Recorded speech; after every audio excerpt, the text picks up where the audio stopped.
안녕하세요. 결혼한 지 10년 차로 아이 하나 키우고 있는 40대 여성입니다. 신우와 어머님이 합심하여 저를 나쁜 사람으로 몰아가는데 환장하겠어서 하소연하러 왔습니다. 정말이지 어떻게 사람들이 이렇게 염치도 없고 경우도 없을 수가 있는지 모르겠어요. 남편하고는 학교 선배의 소개로 만났습니다. 사실 남편을 소개받기 전에는 저도 제 나름대로 알아서 연애 좀 해보려고 독서클럽이니 영화클럽이니 그런 곳도 들어가서 활동도 좀 해보고 했는데 제가 사실 낯도 많이 가리고 그러다 보니 그런 곳에 간다고 해도 대화에 참여하기도 어렵고 무슨 이야기를 해야 될지도 모르겠고 그렇더라고요. 특히나 제가 술을 마시지 않다 보니 뒤풀이라고 하나 그런 자리는 정말 불편해서 견디기가 힘들었죠. 그래서 결국 쑥스러움을 무릅쓰고 주변 몇몇 사람들에게 좋은 사람 있으면 소개 좀 시켜달라고 부탁을 했어요. 이런 부탁을 하는 것도 지금 생각해보면 어디서 용기가 났는지 싶다니까요. 아무튼 그렇게 지금의 남편을 소개받았습니다. 낯을 가리는 제 성격과 달리 남편은 굉장히 적극적이고 힘이 넘치는 사람이었어요. 어디서 그렇게 나오는 건지 대화의 주제도 끊이질 않았죠. 제가 조금이라도 불편해한다 싶으면 얼마나 자연스럽게 화제를 전환시키던지. 그래서 저는 솔직히 남편이 마음에 들면서도 이 남자가 연애를 한두 번 해본 게 아니겠구나 싶었습니다. 그런데 웬걸요? 소개팅을 주선해준 학교 선배의 말로는 친구가 많아서 그렇지 제대로 된 연애는 한 번도 못 해본 저와 마찬가지로 쑥맥이라는 겁니다. 솔직히 지금에서야 그 말을 고지곳대로 믿은 제가 바보인가 싶기도 한데 그때는 그런 의심은커녕 잘 됐다며 안심을 했다니까요. 게다가 남편도 어찌나 저에게 적극적이었는지 말 그대로 운명의 상대라 믿었죠. 사귄 지 반년이 좀 지나갔을 때 남편이 결혼 이야기를 꺼냈고 저는 조금 이르다는 생각은 있었지만 적극적인 남편의 태도가 싫지만은 않았어요.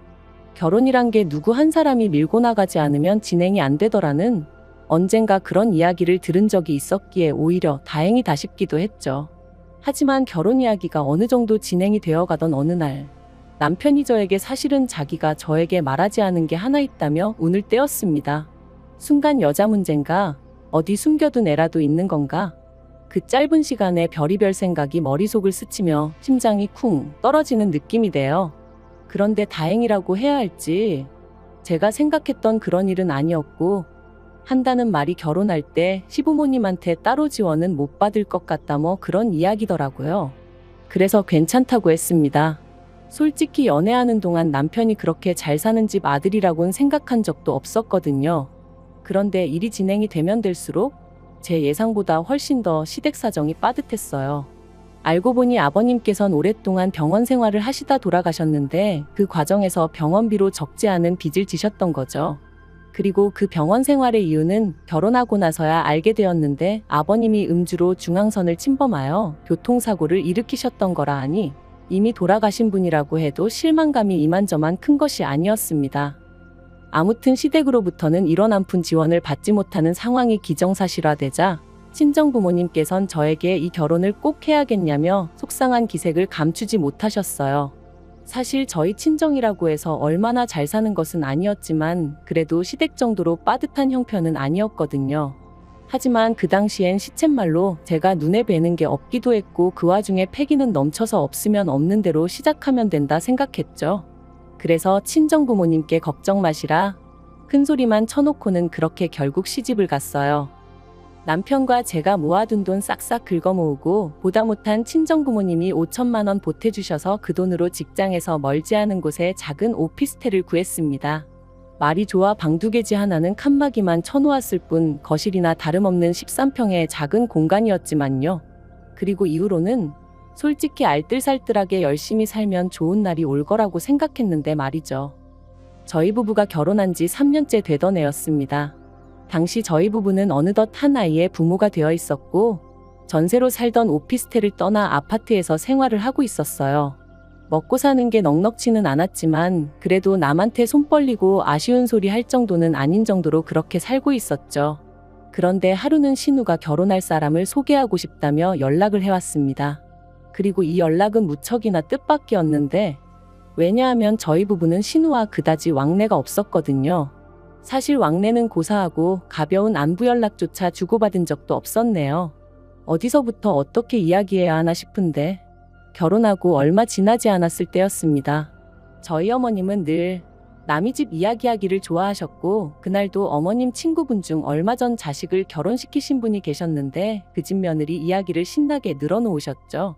식장에서 보니까 뚱뚱한 게 굴러가도 되겠더라는 둥, 맨날 아들 자랑을 그렇게 해대더니 눈이 단축구멍만 하더라는 둥.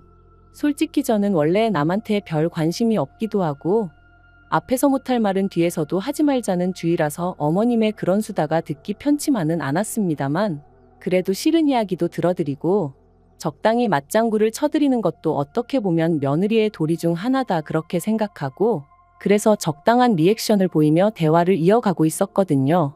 그런데 그때 어머님이 갑자기 기억이라도 났다는 듯이 말이 나왔으니 말이라며 사실 저희 친정어머니한테 좀 실망을 하셨답니다. 그리고 저는 뜬금없는 어머님의 말씀에 좀 황당해서 곧바로 뭐 때문에 그러시냐 물었죠.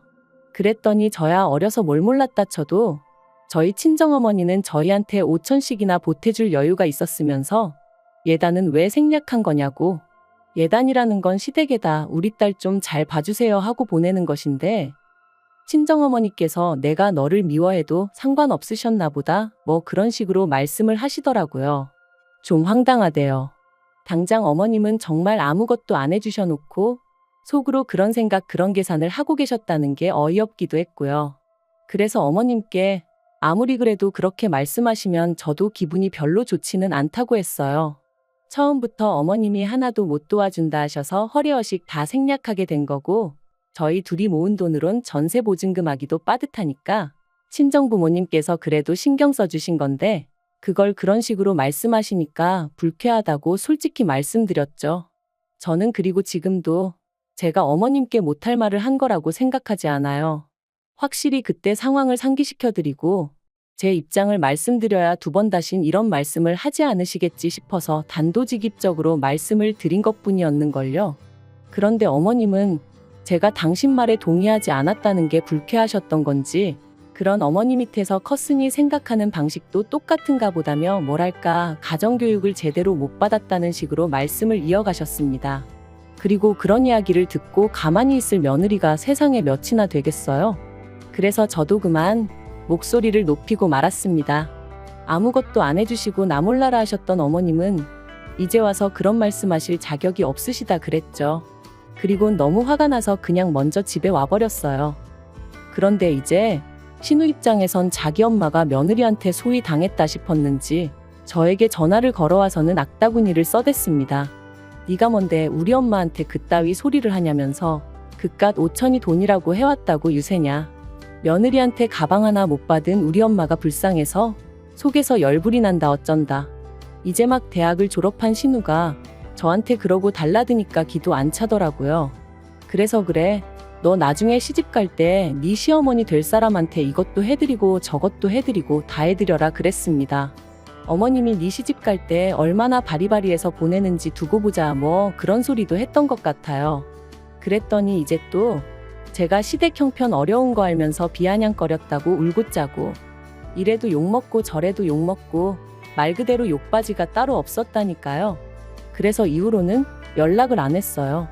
어머님 생신이나 명절처럼 어쩔 수 없는 날에만 남편이 불쌍해서 찾아뵙기만 했지 안부 전화니 뭐니 그런 거 일체 안 했습니다.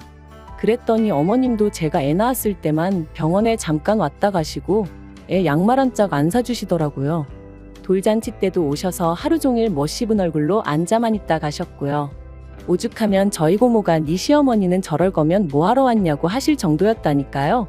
아, 그리고 신우는 안 왔어요, 아예. 그래서 저는 솔직히 마음속에서 나는 신우가 없다. 내 신우는 죽었다 뭐 거의 그런 수준으로 생각하고 지냈었는데 그런 신우한테 자기 시집 간다고 연락이 왔으니 제가 얼마나 당황스러웠겠어요. 한편 남편은 모처럼 제가 신우와 통화를 했다는 사실이 퍽이나 반가운 눈치였습니다.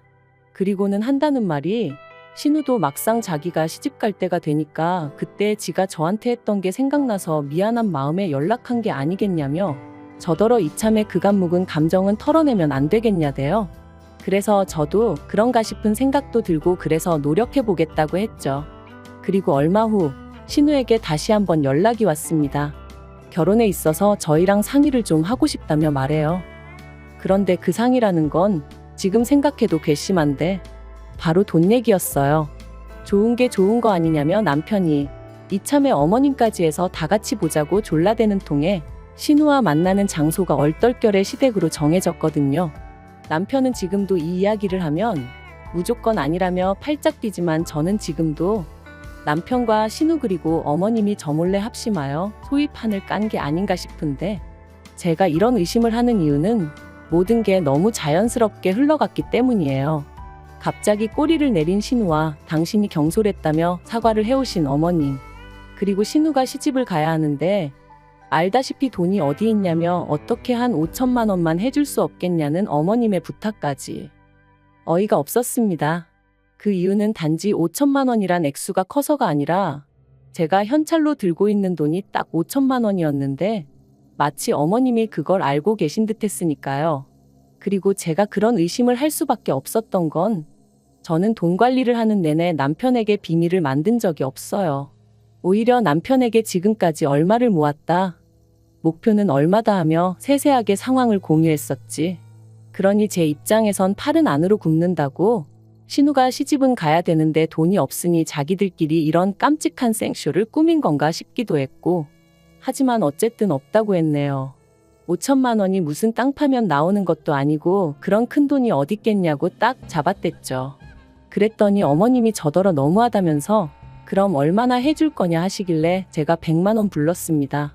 솔직히 뭐 오간 정도 하나 없는데 100만 원도 과하다 싶었거든요.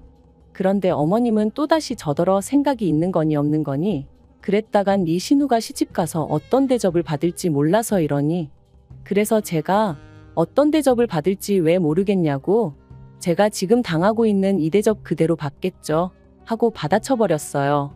5천이나 가져왔는데도 해온 거 없다고 저도 이렇게 구박을 받는데 땡전 한 푼 안에 가면 어지간히 시달리지 않겠냐고요. 그리고 모르긴 몰라도 어머님도 생각 없이 딸 몸뚱아리만 시집 보냈다고 어지간히 싫은 소리 들으실 거라고 그랬네요. 신우한테는 심해부 될 사람이 여동생은 있냐고, 있으면 아가씨도 한번 나이 어린 신우한테 온갖 욕 좀 먹어보라 했어요. 기분이 얼마나 더러운가 한번 느껴보라고요.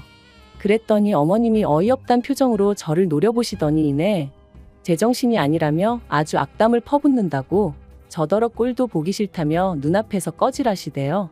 그래서 네 하고 나왔습니다. 그랬더니 남편이 불이 나게 쫓아나와서는 이게 무슨 일이냐며 풀기로 하고 와놓고 이러면 어쩌냐는 거예요. 그래서 제가 지금 나가지고 장난하는 거냐고, 당신이 내 남편이 맞냐 소리를 질렀습니다. 어머님이고 신우고 둘 다 똑같다, 속이 시커먼해가지고는 상종도 하기 싫다, 다시는 이딴 자리 만들지 말라 했죠. 그리고 뭐 어쨌든 신우는 결혼은 했어요. 신우가 빈털터리인 걸 알고는 심해부 쪽에서 결혼 못 시킨다 했는데 혼전 임신을 하는 바람에 결국 허락한 모양이더라고요. 그리고 그건 신우 팔자니까 그러려니 하고 말았어요. 제가 신우랑 사이가 안 좋긴 했어도 신우 결혼이 엎어지면 좋겠다던가 막말로 어떻게 돼버렸으면 하고 아기를 품고 있고 그랬던 건 아니거든요. 굳이 말하자면 그냥 저는 저대로 잘 살고 신우는 신우대로 잘 살던지 말던지 딱 그 정도였죠. 그런데 그렇게 신우가 시집간 지 1년 좀 지나서부터 그렇게 자기 친정, 그러니까 제 시댁에 드나들기 시작하더라고요. 그리고 그 이유가 심해부의 손찌검 때문이라는 걸 알게 되기까지는 오랜 시간이 걸리지 않았습니다. 하루는 남편이 시쳇말로 술에 떡이 돼서 들어와서는 누굴 죽이네 어쩌네 막말을 퍼붓는 거예요. 그래서 제가 놀라서 무슨 일이냐고 물으니까 신우 이름을 부르면서 어린애처럼 우는데 술 깨고 나서 한다는 말이 그 집에서 그렇게 괄시를 당하고 산다더랍니다. 나갈 거면 애까지 데리고 나가라 어째라. 해온 것도 없으면서 말이 많다. 사실 저랑 신우를 비교하고 싶진 않지만 저는 그래도 친정에서 어쨌든 도와주신 것도 있고 저 또한 저대로 돈벌이를 하고 있었으니 어머님한테 무시당할 이유도 없고 무시하신다고 한들 떳떳했거든요. 그러니까 그러고 대들기도 했던 거고요. 하지만 신우의 경우는 달랐습니다. 일단 어머님부터가 저한테나 목에 핏대 세우셨던 거지 당신 사위한테는 쩔쩔매셨고 신우 스스로도 어디 가서 돈 100만 원이라도 제 힘으로 벌어볼 생각을 하지 않는 눈치였으니 솔직히 자업자득이란 생각만 들더라고요. 그런데 그러나 중에 결국 신우가 이혼까지 하게 되면서 시조카까지 데리고 아예 시댁으로 들어왔어요. 듣자 하니 위자료는 한 푼도 못 받았다대요. 그리고 그래서 그런가? 그때부터는 어머님이 저희에게 금전적 지원을 대놓고 요구하셨습니다. 물론 전에도 계속해서 조금씩 보내드리고는 있었지만 이제는 아예 이달엔 얼마 보내달라 뭐 해달라. 말 그대로 노골적이었죠. 그리고 저는 어머님도 신우 때문도 아니라 시조카가 안쓰러워 2년 넘게 계속해서 돈을 보냈어요. 그런데 사람이 호의가 계속되면 호구로 본다더니 저희 어머님이랑 신우가 딱 그렇더라니까요. 내년에 드디어 저희가 아파트를 사서 이사를 갑니다. 대출이 좀 껴있긴 하지만 아이 학교 문제도 있고 그래서 좀 좋은 동네로 이사를 가게 되었어요. 남편도 드디어 우리 집이 생겼다며 저한테 고맙다 어떻다 난리도 아니었죠. 그런데 이 소식을 들은 어머님께서 정말 말도 안 되는 이야기를 하셨습니다. 신우랑 시조카를 저희 집에서 지내게 해주라고요. 당연히 안 된다고 했어요. 처음엔 생각해보고 말고 할 문제도 아니라 화도 안 났죠. 그래서 에이 안 돼요. 하고는 웃었는데 어머님께선 왜 안 되냐며 사람을 집요하게 붙들고 늘어지셨습니다. 그러니까 저도 점점 짜증이 나는 거예요. 그래서 매일같이 죽상을 하고 있는 신우 비위를 어떻게 맞추고 살라는 말씀이시냐고 따졌어요. 그랬더니 어머님도 안 그렇단 말씀은 못 하시더라고요. 아닌 게 아니라 당장 어머님부터가 매일같이 시달리고 계셨으니까요. 그러다 기껏 하신다는 말씀이 그럼 시조카라도 데려가랍니다. 어이가 없어서 애가 엄마가 없는 것도 아닌데 제가 왜 데려가냐고 그랬어요. 그리고 키우지도 못할 것 같았으면 차라리 위자료를 받아오지. 제가 시조카를 데려오라고 한 것도 아닌데 왜 애를 데려와서는 피 한 방울 안 섞인 저한테 맡기려고 하시느냐? 싫다고 절대 못 맡는다 했죠. 그랬더니 급기야 며칠 전 연락도 없이 어머님과 신우가 저희 집에 찾아와서는 악다구니를 쓰고 갔네요. 요지는 이랬습니다. 애시당초 신우가 결혼할 때 제가 쥐고 있던 5천만 원 그 돈만 빌려줬어도 신우 결혼 생활이 이렇게 막장으로 치닫진 않았을 거라고요. 게다가 제가 악담까지 퍼부었던 게 그게 문제였다면서 신우가 이혼하게 된 건 순전히 제 책임이라고. 그러니까 저도 어느 정도 보상을 해줘야 한다면서 자기들은 다른 건 바라지 않고 시조카 하나만 맡아달라는 건데 그것도 못 해준다 하면 자기들도 방법이 없다면서 고소라도 하겠다는데 어이가 없고 웃겨서 그러라고 했어요. 지 자식 남한테 맡기면서 안 맡아준다고 고소를 한다니 너무 웃긴다고 한번 해보라고 했죠. 이참에 나도 신문에도 나보고 방송도 타보자고요. 그랬더니 어머님이랑 신우가 두고 보라길래 두고 보겠다 했습니다. 그러자 남편이 옆에서 한숨을 쉬더니 어머님하고 신우더러 머리가 어떻게 된 거 아니냐며 차라리 울며불며 부탁을 하면 모르겠다고. 그럼 나라도 나서서 편이라도 들어주지. 이건 뭐 한심해서 미치겠다 그러더니 그냥 두 사람 다 집에 가라고. 헛소리 할 거면 찾아오지 말란 식으로 얘기하더라니까요. 정말이지 그나마 남편은 제정신이라 다행이다 싶었지. 거기서 그 두 사람 싸고 돌았으면 진짜 이판사판으로 다 엎어버렸을 거예요.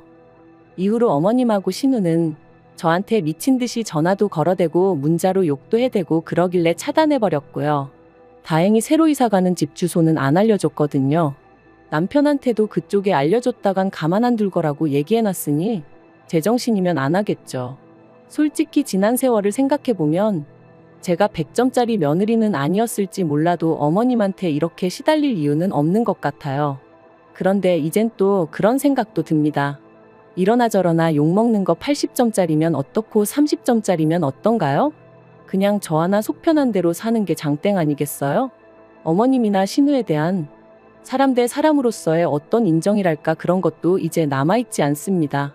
제발 소식 전하지 말고 알아서들 살았으면 좋겠네요. 긴 이야기 들어주셔서 감사합니다. 오늘의 사연은 여기까지입니다. 구독과 좋아요, 알람 설정해주시면 앞으로 더 좋은 사연으로 찾아오겠습니다. 감사합니다. 안녕하세요.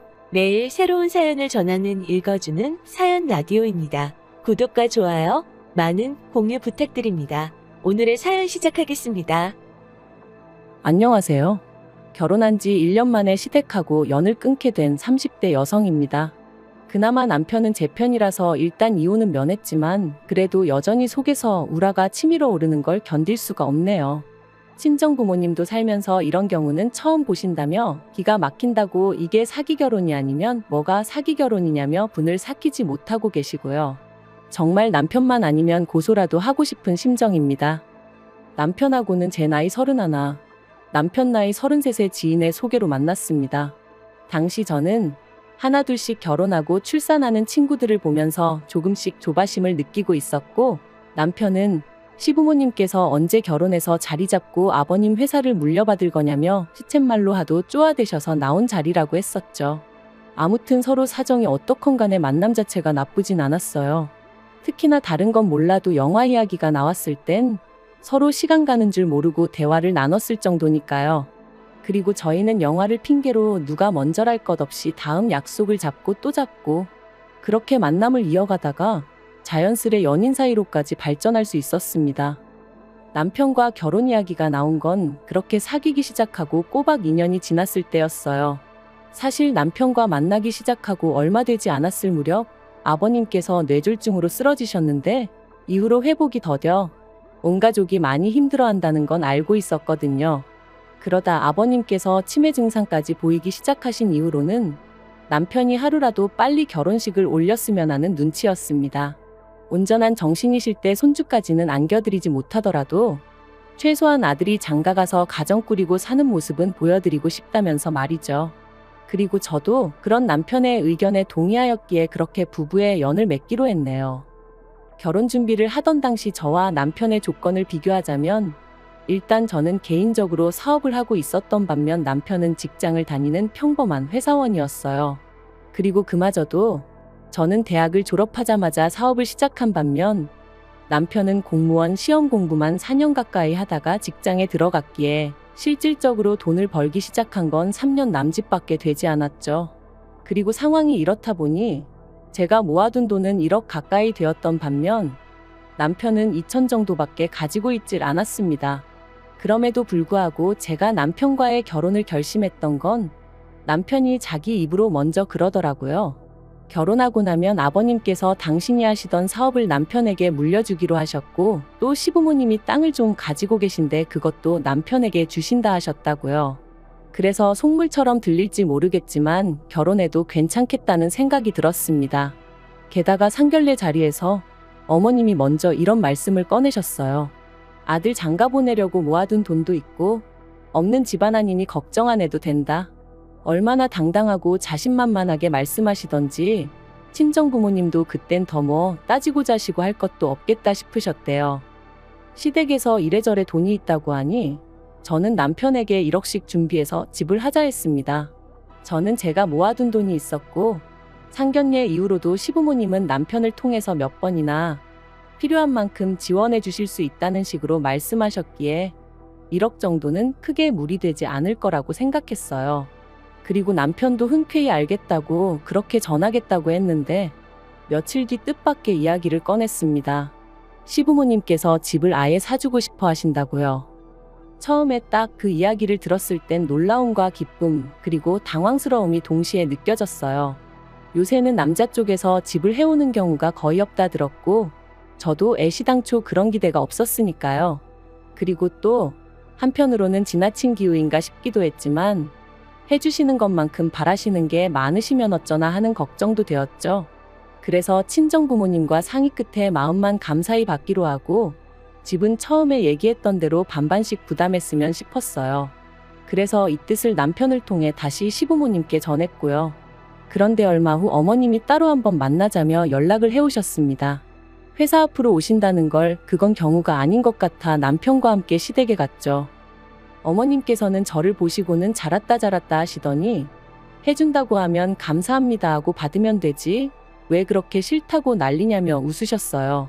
그리고는 여자는 원래 빈몸으로 시집와도 욕하는 사람 하나 없다며 그냥 빈몸으로 오면 된다. 우리 아들하고 결혼해주는 것만으로도 나는 고맙다 하셨죠.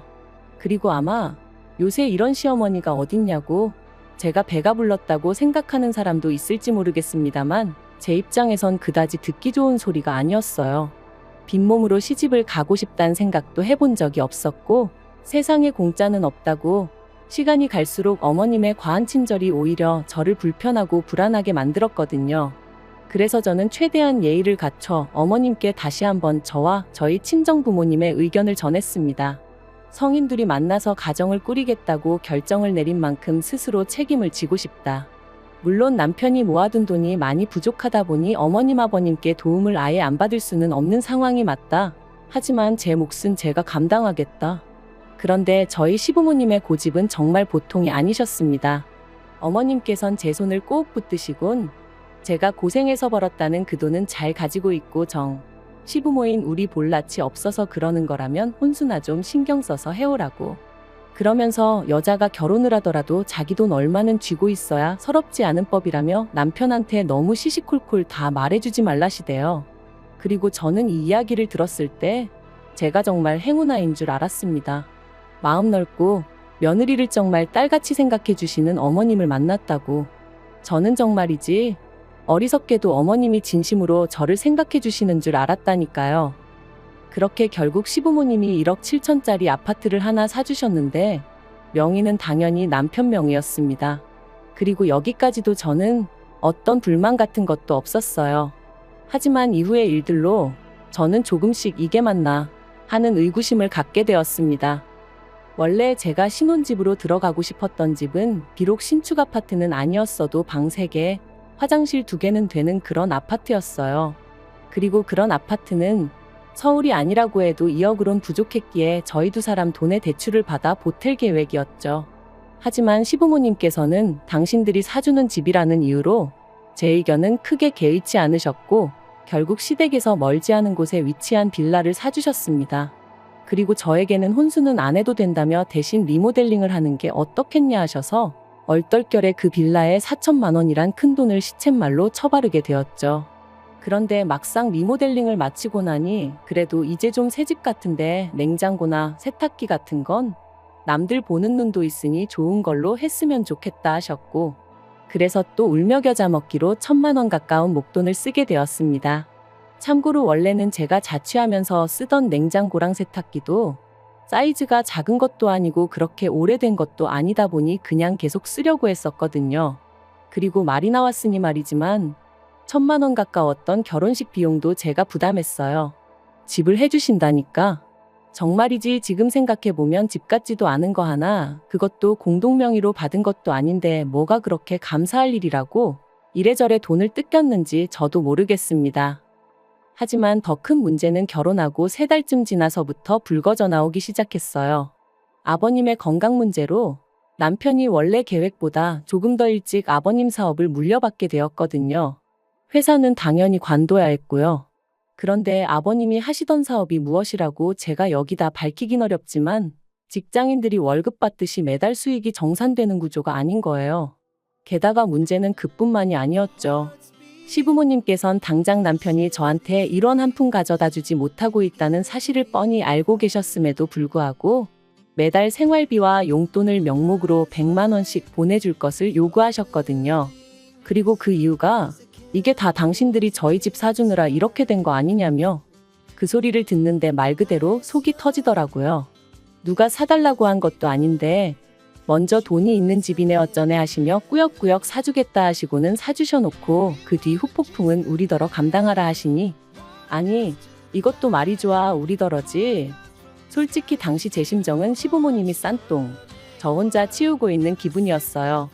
저 혼자 못 빠지게 벌어서 그 돈으로 시부모님 뒷바라지하고 생활비 쓰고 말 그대로 나날이 한숨만 늘어갔네요. 그래도 제가 참고 견딜 수 있었던 건 보통 10월이면 그의 수익이 정산된다 했고 그러면 숨통이 좀 트이겠구나 싶었기 때문이에요. 그리고 다행히 지난 10월 남편 말대로 거래처로부터 정산이 되었어요. 저는 남편에게 지난 1년 동안 정말 고생 많았다고 수고했다 했죠.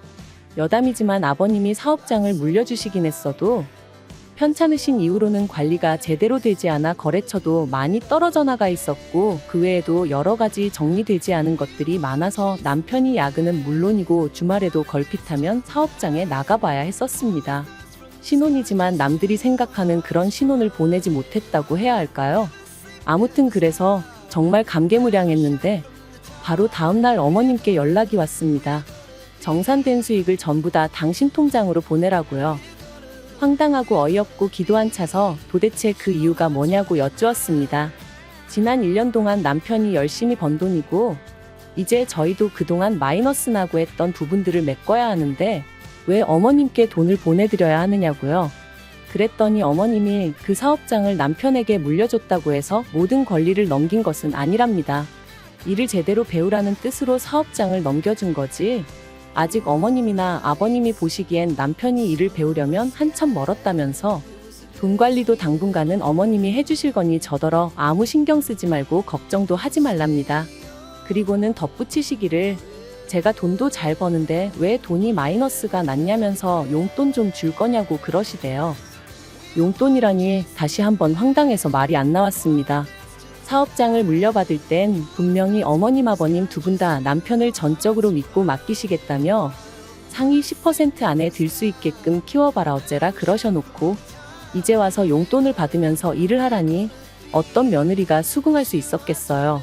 그래서 결국 더는 참을 수가 없던 제가 어머님께 말했습니다. 정식으로 물려받은 사업이고 그래서 남편도 이제 자기 몫이다 생각해서 발바닥에 불이 나게 동서남북을 뛰어다녔다. 그런데 이제 와서 용돈이라니. 남편은 저와 이룬 가정의 가장이고 저는 그런 남편이 가장 노릇을 제대로 해주길 바란다. 마마보이도 아니고 어머님 말씀대로 좌지우지 되는 꼴은 전 죽어도 못 본다. 저도 한번 말이 나가기 시작하니까 그간 속에 맺혔던 말들이 줄줄이 나가대요. 여담이지만 솔직히 지난 1년 동안 어머님 때문에 저도 나름대로 마음고생이 심했습니다. 결혼할 때 분명히 저는 제 사업을 하는 사람이고 그렇다 보니 남편 일정과는 별개로 저 또한 바쁜 하루하루를 보낸다는 걸 몇 번이나 말씀드렸었는데 막상 식을 올리고 나니까 이후로는 걸핏하면 그래도 남편이 출근할 때 아내가 따뜻한 아침 밥상 정도는 차려줄 수 있어야 된다거나 한 번은 더러워진 남편의 구두 앞코를 보시고는 저더러 이런 건 네가 그때그때 닦아놔야지. 안 그러면 남들이 남편이 지 마누라한테 제대로 대접도 못 받고 산다고 너 게으르단 소리 듣는다고 그런 말씀을 하시기도 하셨죠. 그뿐인가요? 말이 나와서 말이지만 저 시집 올 때 앞서 말씀드린 대로 몇 천만 원이란 돈을 어머님 때문에 얼렁뚱땅 써버렸어요. 그런데도 친척들이나 지인분들 앞에서 아무렇지도 않게 우리 며느리는 몸만 왔다. 내가 그러라 했다. 우리 며느리는 땡 잡은 거다. 그런 말씀을 하셨는데 솔직히 얼마나 기분이 상했는지 모릅니다. 그렇다고 그럴 때마다 제가 왜 빈몸으로 왔냐고 리모델링도 하고 혼수도 하고 할 거다 했다고 정정을 할 수도 없는 노릇이고 그래도 그럼에도 불구하고 남편 하나 믿고 어머님 말씀은 그러려니 하며 버텨왔는데 이젠 뭐 용돈 받아 생활하라니 미치고 팔짝 뛸 노릇이었죠. 그런데 어머님께선 이런 제 속마음을 아시는 건지 모르시는 건지 계속해서 하시는 말씀이 당신이 집도 해줬고 사업장도 물려줬는데 그리고 나중엔 땅도 줄 건데 돈도 당신이 잘 관리해서 목돈 만들어 줄 건데 뭐가 그렇게 이해가 안 되냐면서 그리고는 너 시집 오기 전에 모아둔 돈이 1억인가 있었다면서 그걸 다 썼냐고 그건 아닐 거 아니냐면서 일단 그 돈으로 생활비하고 그러면 되는 거 아니냐입니다. 게다가 또 덧붙이시기를 나는 너 아무것도 없이 덜렁덜렁 몸만 시집 왔어도 어디 가서 네 욕 한번 해본 적 없다 하시면서 참고 기다리면 어련히 알아서 챙겨줄 거니 그만 징징거리라나요. 저는 도무지 화를 참을 수가 없었습니다. 그래서 왜 자꾸 빈몸으로 시집 왔다 하시냐고 저 빈몸으로 오지 않았다고 소리를 질렀죠. 처음부터 반반 부담으로 집하겠다고 했는데 어머님이 극구 말리셔서 못했다고 그래놓고 막말로 집도 제 마음에도 하나도 안 드는 집으로 해주시지 않았냐. 게다가 명의도 보란 듯이 남편 명의로 딱 해놓으시고 그리고 나서는 티 안 나는 거 세월 지나면 똥 되는 거는 다 제 돈으로 하라시고 지금도 보라고 남편이 번 돈은 어머님이 다 가져가셔서 관리하시겠다 하고 제가 버는 돈으론 생활비 하라시고 이게 말이 되냐. 너무 기분 나쁘고 싫다 했습니다. 그리고는 앞으론 제가 버는 돈을 저축하고 남편이 벌어오는 돈으로 생활비를 해야겠으니 그런 줄 아시라 했어요. 그랬더니 어머님은 어머어머하시며 제가 뭘 오해를 해도 단단히 오해를 한 거라셨는데 오해는 무슨 막말로 이러다 남편이랑 저랑 이혼이라도 하게 되면 저는 개털인 거잖아요. 그 생각을 하니까 어머님이 어찌나 교활하고 야가 보이던지 한마디라도 더 나눴다간 제가 정말 이성의 끈을 놓치게 될지도 모르겠다 싶더라니까요. 그리고 그날 저녁 집에서 씩씩대고 있는데 남편이 들어왔습니다. 언뜻 남편 표정을 보니 벌써 어머님한테 뭘 들어도 들었구나 싶더라고요. 그리고 저는 순간 남편이 먼저 이야기를 꺼낼 때까지 기다릴까 하다가 쇳불도 단김에 빼랬다고 기왕 말 나온 거 앞으로 어떻게 할지 아예 결단을 내야겠다 싶었습니다. 그래서 남편더러 앉아보라 하니까 남편도 멈칫하더니 이내 그래 얘기 좀 하자며 자리에 앉더라고요. 저는 남편에게 단도직입적으로 말했습니다. 당신이 만약에 들어온 수익을 전부 어머님한테 보내드린다면 나는 당신하고 더는 같이 살 자신이 없다. 까놓고 말해서 당신이 무슨 머슴도 아니고 일은 혼자서 죽어라 다 하고 왜 그 돈을 어머님한테 드려야 하는지 모르겠다. 게다가 이제껏 생활비니 뭐니 받아가신 건 뭐고 그러면 당신은 용돈 받아가며 일하고 나는 나대로 돈 벌어서 또 생활비도 드려야 된다는 이야기인데 이게 말이 되는 소린가? 지나가는 사람들 붙잡고 물어보라고 그랬죠. 그러자 남편이 제 눈치를 살피더니 자기도 지금 저만큼이나 어이없고 화도 나고 그렇답니다. 그러면서 자기가 어떻게 했으면 좋겠냐고 하대요. 어머님은 계속해서 마누라 말은 들을 거 없고 당신 말만 들으면 된다고 내가 땅도 줄 거고 막말로 시부모님 두 분 다 돌아가시면 재산이 어디 가겠냐고 다 저희 몫인데 뭐가 마음에 안 들어서 제가 그 난리인지 모르겠다 하셨다나요. 저는 남편에게 나는 당신이 정신적으로든 경제적으로든 부모님으로부터 완벽히 독립한 건강한 성인 남성이길 바란다 했습니다. 그래야 나도 당신을 전적으로 믿고 아이도 낳고 우리의 가정을 꾸릴 수 있지 않겠냐고요. 그리고 이렇게까지 이야기했는데도 당신이 내 말을 이해를 못하겠거나 못 따라주겠다 하면 난 우리 사이에 미래가 없다고 생각한다고 이쯤에서 정리하는 게 낫겠다 했죠. 그랬더니 남편이 왜 이렇게 극단적이냐면서 자기는 저랑 못 헤어진다고 일단은 어머님과 거리를 둬보겠답니다. 돈도 안 보내드릴 거고 대신 어머님이랑 얘기해봐서 사업장도 안 받을 수 있으면 안 받고 직장을 구하는 편이 낫겠다 하대요. 그래서 그러라 했어요. 그리고 결국 지난주에 시부모님과 저희 부부가 만났습니다. 물론 아버님은 치매로 인해서 대화의 일부는 이해하셨다가 또 금세 까먹으시고 그래서 따지고 보면 어머님과 저희 부부만 이야기를 나눈 거긴 한데 아무튼 어머님은 남편이 사업장은 물려받지 않겠다, 땅도 받지 않겠다 하니까 어떻게 그럴 수가 있냐며 눈물을 보이셨습니다.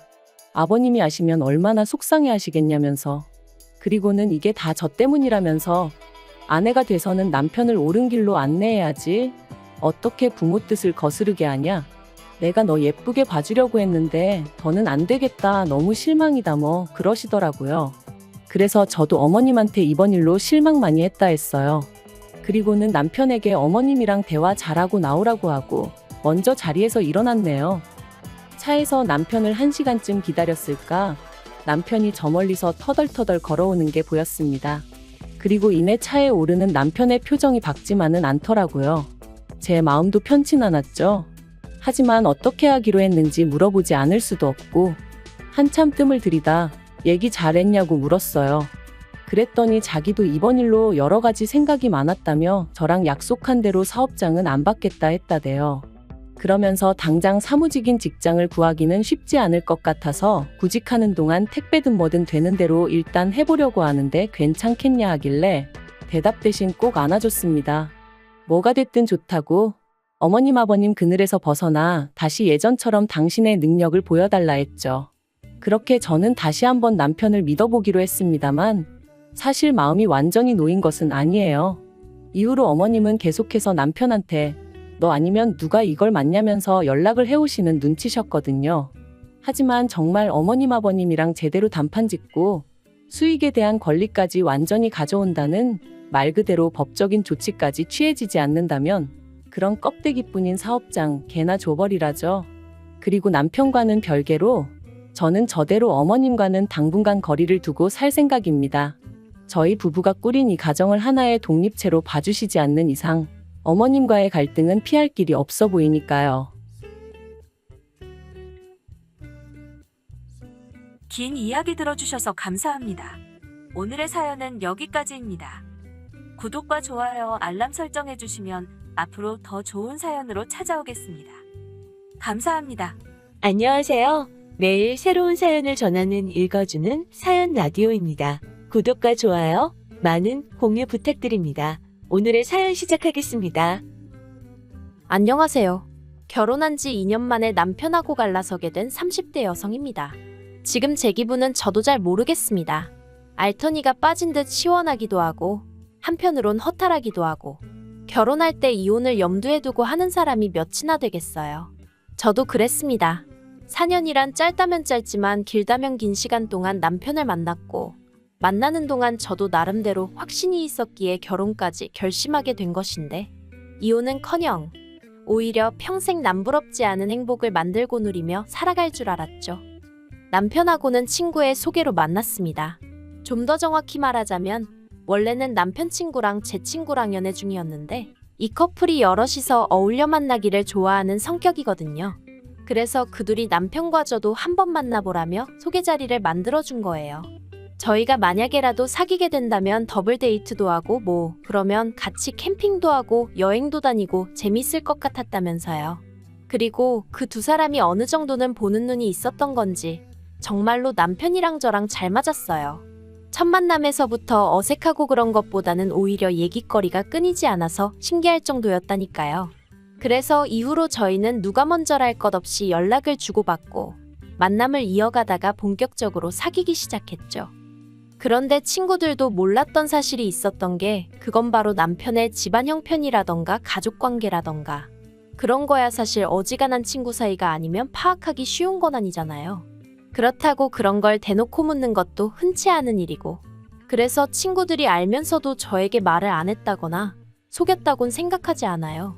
저도 처음엔 결혼 생각을 하고 만났던 게 아니다 보니 그런 것까진 궁금하지도 않았고요. 그런데 사귄 지 3년이 넘어갔을 때부턴 남편이나 저나 적은 나이도 아니고 하다 보니 양가에서 사귀는 사람이 있으면 한번 데리고 와보라던가 결혼 생각은 있는 거냐던가 말이 나오기 시작했죠. 그러면서 이제 남편하고 이런저런 이야기를 하다가 시댁에 관해서도 여러 가지를 알게 됐네요. 일단 듣기에 시부모님은 그냥 평범하신 분들 같았어요. 아버님은 50대 중반이 되셨을 무렵 건강상의 문제로 다니던 회사를 나오셨고 이후로는 그냥 무리하지 않는 선에서 지인분 사무실에 나가고 계신다 했죠. 어머님은 평생 전업주부로 사셨고요. 남편은 그런 시부모님께 유난히 잘하려고 드는 아들도 아니었고 그렇다고 저희가 연애를 하는 동안 두 분한테 자주 연락이 온다던가 그런 것도 없었습니다. 그래서 솔직히 남편과 시부모님의 관계라던가 그런 부분에 있어서는 별 걱정은 하지 않았네요. 그리고 좀 조심스러웠지만 남편에게 시부모님의 노후는 준비가 되어 있는지 묻기도 했었는데 그래도 회사 생활을 꽤 오래 하셨으니까 연금 나올 것도 있고 그렇다며 걱정하지 말라고 하더라고요. 결혼할 때 집은 못 해주셔도 어느 정도 도와주실 거라 하셨다면서요. 그래서 내심 안도했었죠. 그런데 막상 상견례까지 마치고 본격적으로 결혼 준비를 시작하고 나니까 여러 가지가 남편의 말과는 달랐습니다. 특히나 어느 정도 도와주실 거라던 그 부분은 남편은 자기도 전혀 몰랐다 상상도 못했다 했는데 시부모님이 모아두신 돈이 하나도 없다고 하시는 거예요. 오히려 살고 계신 집을 담보로 받은 대출까지 있어서 그거나 다 갚고 죽을 수 있을지 모르겠다 하시면서 그 얘기가 나왔던 게 상견례 마치고 일주일도 안 되었을 때였거든요. 결혼 관련해서 이야기 좀 하자 하셔서 남편하고 시댁을 찾았던 자리였고요. 아무튼 남편이 진짜 엄청나게 화를 냈습니다. 이런 중요한 이야기를 왜 그동안 자식들하고 아니 하다못해 장남인 저하고 상의 한번 한 적이 없으시냐 하면서 상견례 때는 그럼 거짓말하신 거냐고 차라리 못 보태주실 것 같으면 못 보태주신다고 솔직히 말씀이나 하시지. 그 자리에선 1억을 해주네 어쩌네 하시지 않았냐? 정말 어쩌려고 그러신 거냐? 어찌나 남편이 전에 없는 모습으로 화를 내던지 오히려 제가 남편을 말려야 하나 싶을 정도였어요. 그런데 어머님 아버님은 막말로 우리가 대출을 받던 도박을 하던 장남이나마나 너한테 손 벌릴 것도 아닌데 왜 너한테 얘기를 했어야 하냐며 얘기했으면 뭐가 달라졌겠냐? 네가 돈을 해줬을 거냐 하시며 더 큰 소리를 내셨습니다. 그러니까 남편도 지금 하신 말씀 책임지시라며 자기는 절대 그 빚에 대해선 한 푼도 못 해드린다 어쩐다 그러더라고요. 솔직히 남편이 시부모님을 상대로 불가치화를 내는 걸 보고 나니까 저는 시부모님과 남편을 별개로 생각할 수밖에 없었고, 그래서 남편에게 화는커녕 싫은 소리조차 할 수 없었습니다. 제 속도 속이지만 남편 속이 말이 아니겠구나 싶은 게 오히려 어떻게 위로를 해줘야 좋을까 싶더라고요. 한편으론 친정에도 상황을 알릴 수밖에 없었습니다.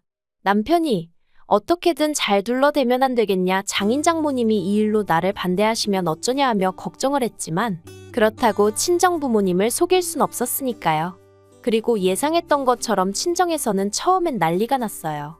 속일 게 따로 있지 어떻게 일륜지 대사를 앞두고 아무렇지도 않은 얼굴로 거짓말을 할 수가 있느냐며, 시부모님도 시부모님이지만 남편에게 너무 실망이라 하시며 결혼은 없던 걸로 해라, 못 시킨다 하시더라고요.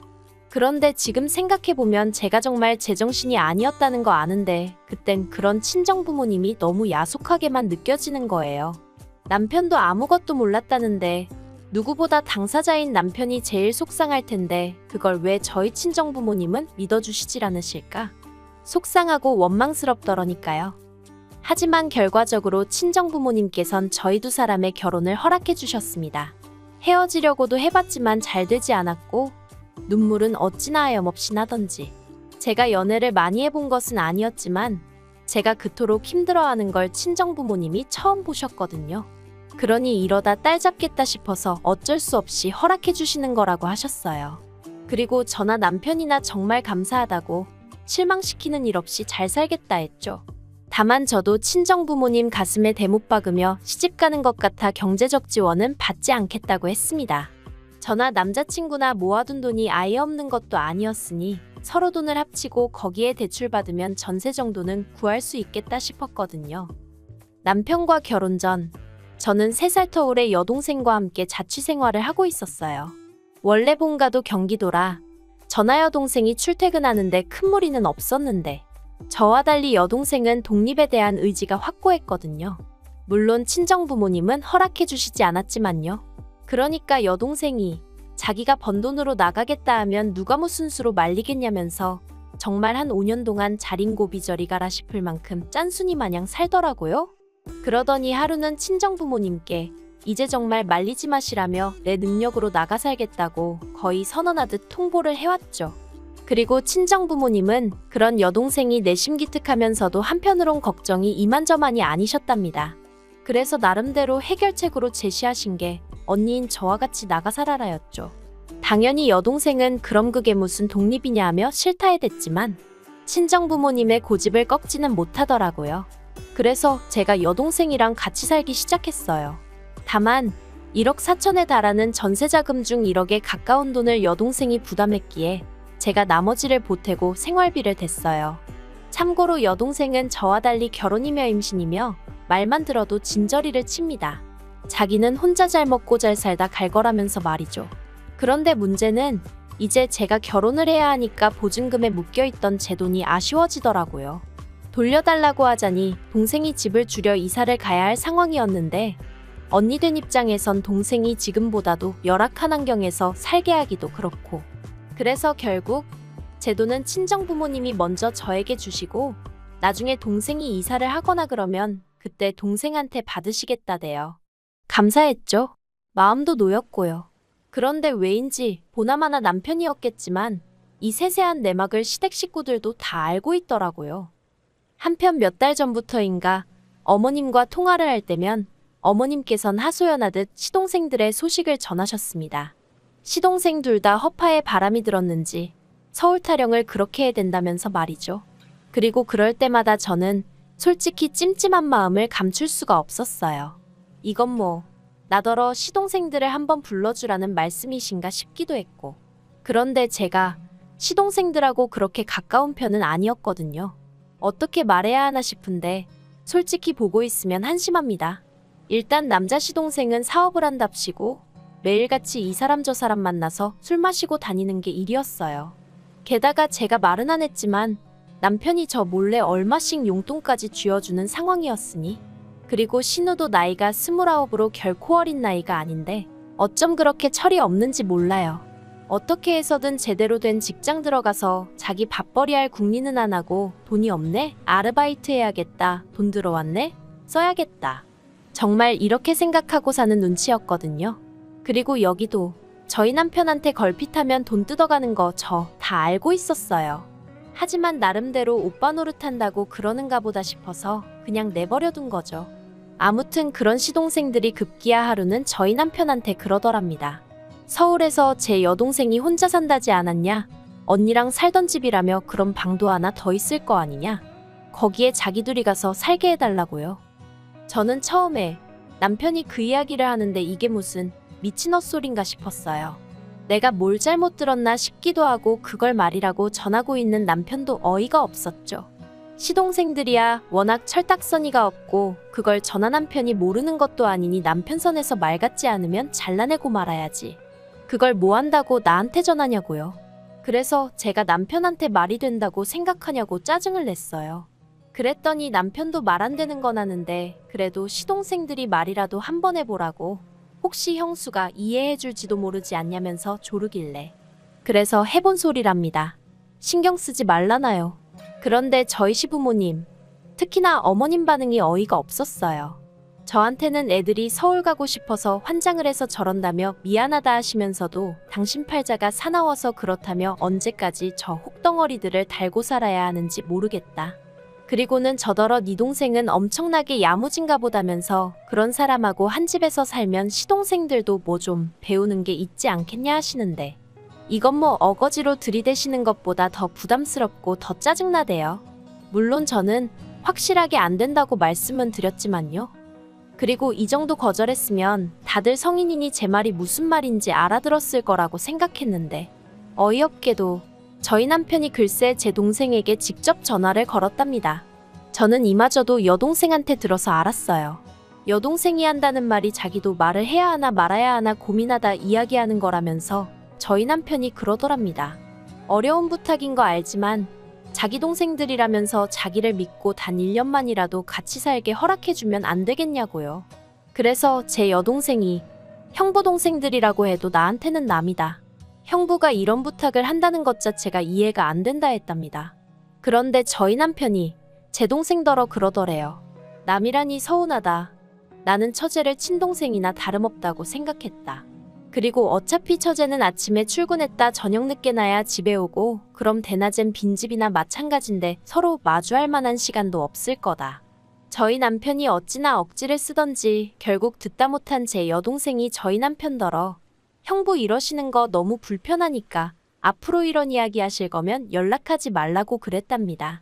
그랬더니 저희 남편이 제 여동생더러 이제 보니 은근히 말하는 거 싸가지가 있네 없네 하면서 진짜 실망이라고 자기는 반대 경우였으면 자기 동생들을 때려서라도 처제 데리고 살라고 했을 거라며 서운하네 어쩌네. 이 이야기를 전하는 내내 저는 비록 전화기 너머로 동생의 얼굴은 볼 수 없었지만 동생이 얼마나 화가 났을지 어이가 없었을지 오롯이 느낄 수 있었고 그럴수록 저는 동생 볼낯이 없다는 생각에 화끈거리고 온몸이 부들부들 떨리기까지 했어요. 부모님한테도 말씀드렸냐니까 그랬다간 형부 맞아 죽을까봐 안 했다는데 이걸 고맙다고 해야 하나 싶고 그래서 일단은 정말 미안하다고 몇 번이나 사과했습니다. 동생은 동생대로 언니도 참 어렵게 산다 하는데 진짜 쪽팔렸다니까요. 전화를 끊고도 한동안 분을 참을 수 없었고 저는 결국 퇴근한 남편이 집안에 들어서기가 무섭게 따지고 들었어요. 내 동생한테 전화했냐고 전화해서 정말 시동생들하고 같이 살아달라 어째달라 그딴 소리를 했느냐 했죠. 그랬더니 저희 남편이 처제는 그걸 촉새처럼 당신한테 일렀냐면서 한다는 소리가 당신이 처제를 걱정하듯이 나도 내 동생들이니까 안쓰러워서 부탁 좀 한 거라며 어차피 들어주지도 않는다는데 왜 이를 키우냐입니다. 그러면서 저나 제 동생이나 진짜 매정하다면서 어떻게 가족 간의 선을 딱딱 끊냐 불편해서 보고 살겠냐 하는데 정말 미안한 마음이라곤 눈꽃만큼도 없구나 싶은 게 그래서 남편한테 정말 실망이라 했습니다. 나는 시동생들만 멍청하고 생각이 짧은 줄 알았는데 피는 못 속인다더니 당신도 시동생들하고 별반 다를 게 없다고 핏줄이 무섭긴 하다면서 저도 막 내뱉어버렸죠. 막말로 남편 싸대기 안 날린 게 어딘가요? 남편은 제가 자기뿐만 아니라 자기 동생들까지 욕을 했다면서, 그리고 핏줄을 운운하고 그런 건 시부모님을 욕한 거나 마찬가지라면서 저더러 무조건 사과하랍니다.